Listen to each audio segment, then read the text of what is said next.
napansin ko po, 2013, 14, 15, 16, 17, 18, 19, 20, 21, umabot na po sa billions and billions of pesos yung mga expired medicines and nearly expired na mga medicines na dinideliver po sa DOH. At marami sa mga medisina ito, napakahalaga mga medisina ito, cancer medicines, maintenance, tulad ng diabetes. Ang dami pong mga gamot dito na sayang. At alam niyo naman po, yung recipients nito ay mga mahihirap nating kababayan. So, ibig sabihin po, yung po mga mahirap nating kababayan na api rito, na isahan, hindi po naibigay yung mga gamot na para sa kanila. And who knows, ilan po sa kanila ang dapat nadugtungan yung buhay kung itong mga gamot na ito ay na-dispense sa kanila.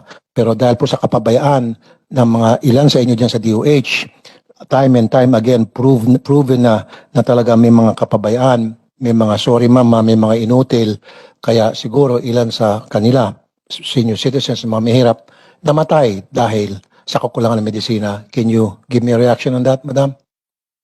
Yes, Madam Chairperson and Senator Raffy Tulfo. First, the reports that come out from the audit findings will be cumulative numbers for these specific medicines or commodities that are indicated in the report. Okay, just the same. Ano pong nangyari doon sa mga expired medicines? Ano yun?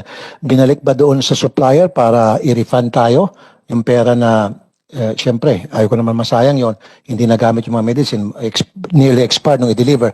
So binigyan mo tayo ng refund o yung ba'y sinunog na lang, ganun-ganun na lamang? Ano po nangyari doon sa mga expired medicines na yun na worth billions and billions of pesos? Madam Chairperson and Senator Raffy Tulfo, most of these medicines were replaced. Were replaced? Opo, before the expiry dates po. Can you give us a record, the data pertaining to that na talagang yes na-replace? po, I'll be submitting, Senator. Okay. Number 3, meron na hubang naparusahan dito sa kapabayaan na ito dahil paulit-ulit na po, accumulative, sabi niyo po hanggang sumabot ng bilyones. So 13, 14, 15, 16, 17, 18, 19, 20, 21. So kumbaga walang kadala-dala. Itong mga tauhan niyo dyan mga sa DOH, yung kapabayaan, wala hubang nasisibak o nakakasuhan man lang? Give us a record of you guys from the DOH na pinarusahan nyo yung mga pabaya rito, kinasuhan nyo, sinibak nyo. Kasi ma'am, pag wala kayong ginawa, pinapabayaan nyo lang na mangyari ito again and again. So magsususpetsya po yung taong bayan na nagsasabuhatan na po kayong lahat dyan sa DOH. So first, meron na hubang naparusahan? Meron na hubang nasibak? Ilan pong nasibak? Yes, Madam Chairperson and Senator Raffy Tulfo. Meron na po tayong mga investigations being undertaken. And Investigation. So up to now po ma'am, wala pa rin nasisibak. So investigasyon pa rin from 2013 to 2022 na ngayon. Wala pang nasisibak. Iniimbestigahan pa rin for so many years. we have already filed official charges dun po sa specific individuals that were found. Okay, ilan po yung nakasuhan? Ilan po yung nasibak? Kasi po malaking perang pinag-usapan dito by the billions. So ilan po ang mga nasibak at ilan po yung mga nakasuhan? At give us a record of that. Yes, At sino-sino po ito mga nasibak? At sino-sino po ito naging pabaya na naglustay ng billions and billions of pesos worth of medicines natin? Na dapat po napunta to sa mga mahirap natin, mga senior citizens. Karamihan dito ma'am, pandugtong buhay Cancer medicines. Did you know that? Okay. Na sana napunta po dun sa mga senior citizens na naghikahos. Okay? Dahil po sila may cancer o may diabetes, kailangan nila maintenance. Hindi po napunta sa kanila. So, who knows, baka dahil dito, ilan sa kanila ang namatay. So, talagang napakaseryosong problema po ito. Naon tanong, ilan na po ang nasibak at ilan pong naparusahan, ilan pong nakulong kung kinakailangan. And I need a record of that para to make sure na seryoso po kayo sa pag-iimbestiga at pagpaparusa sa mga kapabayaan dyan sa DOH. Yung sinasabi niyo po kanina, hindi ko matatanggap yon na iniimbestigahan niyo pa lamang, ilang years na ito? 9 years na po.